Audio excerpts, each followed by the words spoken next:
भारत की प्राचीन कथाओं में एक ऐसा नाम दर्ज है जो शक्ति की पराकाष्ठा भी है और विनाश का सबसे बड़ा प्रतीक भी। रावण, दशानन, 10 सिरों वाला सम्राट, सोने की लंका का अद्वितीय राजा। लेकिन सदियों से एक प्रश्न इंसानों को बेचैन कर रहा है। क्या रावण के 10 सिर सच में थे? क्या वह वास्तव में 10 चेहरों वाला प्राणी था, या फिर उन 10 सिरों के पीछे कोई ऐसा रहस्य छिपा था जिसे समझना आज भी मानव के लिए असंभव जैसा है? आज हम उसी रहस्य का ताला खोलने जा रहे हैं।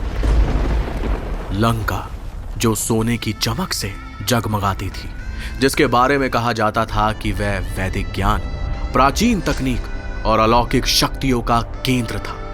उस लंका पर शासन करता था रावण, अलौकिक बुद्धि का धनी, अपार शक्ति का स्वामी, वेदों का ज्ञाता, संगीत का आचार्य, ज्योतिष का महारथी, आयुर्वेदा, तंत्र और राजनीति का अद्भुत विशेषज्ञ। लेकिन उसके 10 सिरों का अर्थ क्या था?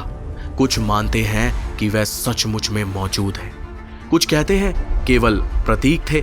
लेकिन जब शास्त्रों, तंत्र, योग, मनोविज्ञान और आधुनिक विज्ञान को एक साथ रखकर देखते हैं, तभी एक चौंकाने वाला सत्य सामने आता है। हिंदू दर्शन कहता है कि हर मनुष्य के भीतर 10 प्रकार के मन होते हैं: काम, क्रोध, लोभ, मोह, अहंकार, बुद्धि, चिता, स्मृति, विवेक और आत्मज्ञान। रावण के 10 सिर इन 10 मनों पर उसकी पूर्ण पकड़ का प्रतीक थे। उसका विश्वास था जिसने इन 10 मनों को जीत लिया वह संसार को भी जीत सकता है, और इसी विजय की वजह से उसे नाम मिला दशानन।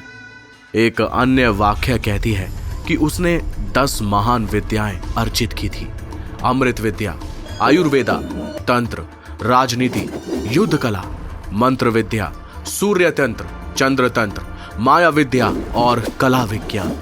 ये 10 सिद्धियां उसके भीतर ऐसे सक्रिय थी जैसे एक ही शरीर में 10 महाबुद्धि काम कर रही हो। अगर इसे आधुनिक विज्ञान की भाषा में कहें, रावण एक चलता फिरता 10 दिमागों वाला सुपर कंप्यूटर था। एक दिमाग युद्ध की रणनीति बना रहा था, दूसरा ज्योतिष का गणित कर रहा था, तीसरा तंत्र की ऊर्जा साध रहा था। सब कुछ एक साथ एक ही क्षण में। न्यूरोसाइंस के अनुसार ये एक एक्सपेंडेड कॉन्शियसनेस स्टेट था, एक ऐसी चेतना जिसमें व्यक्ति कई स्तरों पर एक साथ सोच सकता है। रावण ऐसी ही अवस्था का स्वामी था, लेकिन उसकी शक्ति का एक अंधेरा प्रकाश भी था, उसका क्रोध। कहा जाता है कि जब रावण क्रोधित होता था तो उसकी गर्जना से लंका की दीवारें तक कांप उठती थी। कहा गया है उसके 10 सर वास्तव में उसकी 10 अनियंत्रित भावनाएं थी। जितना महान उसका ज्ञान था, उतना ही खतरनाक उसका गुस्सा। उसने 10,000 वर्षों तक तप किया, असंख्य वरदान प्राप्त किए, सिद्धियां पाई, लेकिन उसकी सबसे घातक कमजोरी थी अहंकार। यही अहंकार उसे राम के विरुद्ध ले आया, यही अहंकार उसकी हार का कारण बना। राम और रावण का युद्ध केवल धनुष और अस्त्रों की लड़ाई नहीं थी, वह धैर्य बनाम अहंकार, धर्म बनाम अधर्म, विवेक बनाम विवेक और अंतिम संघर्ष था।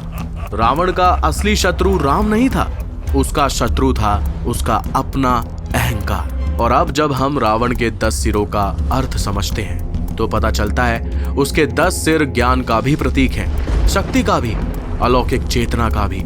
लेकिन इनमें से एक सर ऐसा भी था, अहंकार, जिसने बाकी 9 सिरों की ज्योति को ढाक लिया और उसे विनाश की ओर ले गया।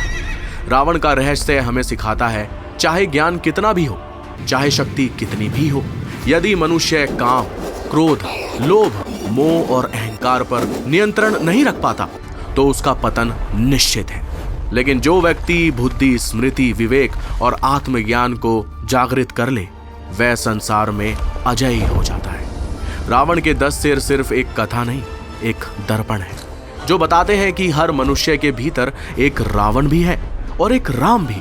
कौन जगेगा ये तय करती है आपकी हर पसंद, भावना, हर क्रिया।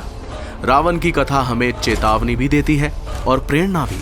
अहंकार समाप्त हो तभी ज्ञान का संचार मार्ग शुरू होता है, और यही है रावण के 10 सिरों का सर्वश्रेष्ठ, अनंत और वास्तविक अर्थ।